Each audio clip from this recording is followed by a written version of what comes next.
कडू कारली तुपात तळली साखरेत घोळली तरी ती कडूच कडू ही म्हण तुम्ही नेहमीसाठी विसरून जाल। आज मसाला भरून केलेली कारली कशी करायची ते दाखवणार आहे। भरपूर मसाल्यांसोबत खाताना आंबट गोड कडू तिखट अशा सगळ्या चवीचा आस्वाद घेता येतो। सगळ्यात आधी मी इथे 4 मध्यम आकाराचे कारली घेतले आहे। वजनी म्हणाल तर पाव किलो असा आहे।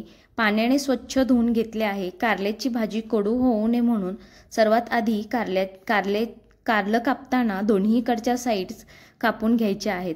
कारलं जर मोठे असतील तर एका कारल्याचे 3 ते 4 काप करायचे आहेत। अशी छान कारली कापून घेतल्यानंतर सुरीने कारलीचा आतला भाग काढून घ्यायचा आहे। अशा प्रकारे कारलीचा आतला भाग काढून घेतला आहे। आता या बियांचं पोर्शन कट करून झालं की इथे या सगळ्या फोडी घ्यायच्या आहेत। याला मीठ घालायचं आहे आतमध्ये आणि हळद लावून व्यवस्थित चोळून घ्यायचं आहे, कारण याची चव चांगली येते।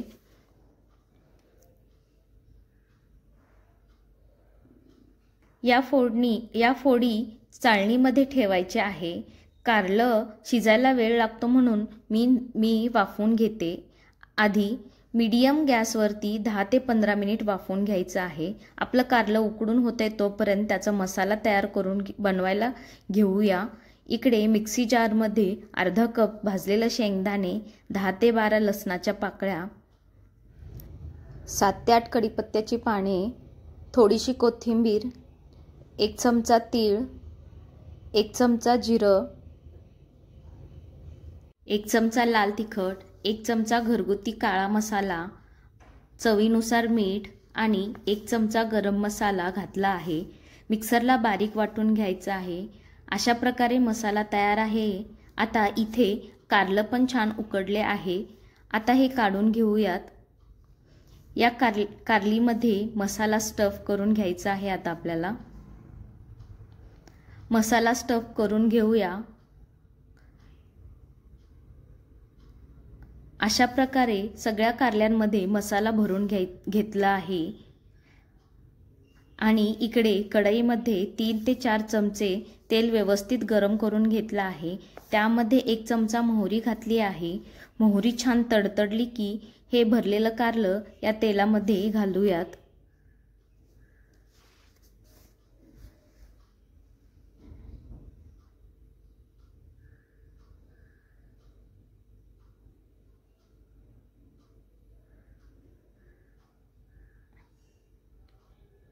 आणि सगळ्या बाजूने मस्तपैकी फ्राय करून घ्यायचं आहे।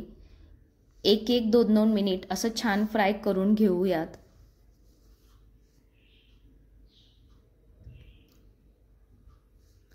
व्यवस्थित फ्राय करून घेतला आहे। सगळ्या बाजूने व्यवस्थित फ्राय करून घेतले आहे। बघू शकता मस्त कोटिंग आला आहे मसाल्यांचं आत आणि बाहेर। तर अशा प्रकारे भरलं कारलं तयार आहे। हे तुम्ही चपातीसोबत खाऊ शकता किंवा भातासोबत साइड डिश म्हणून सुद्धा खाऊ शकता। टिफिनसाठी तर एकदम परफेक्ट भाजी आहे। जबरदस्त लागते।